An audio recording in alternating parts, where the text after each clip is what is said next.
అవునయ్యా. ఆస్వాదించమని చిన్నగా మరి న్యూజిలాండ్లో చూసిన సేవలు మీరు తండ్రి ఆ మందిరంలో ఇష్టాన్ని ఉంచుతండి.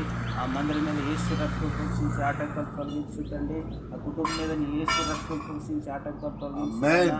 ఆ రీతిగా నీ కుమారుడు మీద ఉన్న ప్రతి ఆటంకాన్ని యేసు రక్తం వరకు కొట్టివేసి నీ కుమారుడు మంచి వేసిన జ్ఞానం దాయచేయమని పరిశుద్ధాత్మ శక్తితో నింపి తలనుండి కాలు వరకు నీ ఆత్మతో నింపుకొని నీ బిడ చేసే సేవలు అంతకంత అభివృద్ధి పరుచుకొని అంతకంతకు అనేక ఆత్మలు నూతన ఆత్మలతో ఆ మందిరం నిండి విస్తరించినట్టు కృప దాయచేయమని నీ కృపాక్షేమలు ఆ కుటుంబానికి ఆ సంఘానికి ఆ బిడ్డకు దాయచేయమని ప్రభనేస్తాయని ప్రార్థిస్తున్నాను తండ్రి. ఆ బిడ్డ వాక్యం చెప్తుంటే వాక్యం ద్వారా అనేక ఆత్మలు తండ్రి నీ స్థలికి నడిపించున్నాను. ఆ వాక్యం ఒక విలుగగా ప్రతి హృదయాన్ని తాకల తండ్రి నీ రెండంచుల ఆత్మ ఖడ్గములాగా ఆ బిడ్డ నోటి నీ వాక్యం ఉంచి ఆ వాక్యం పరిశుద్ధాత్మ శక్తితో ప్రతి బిడ్డ తాకి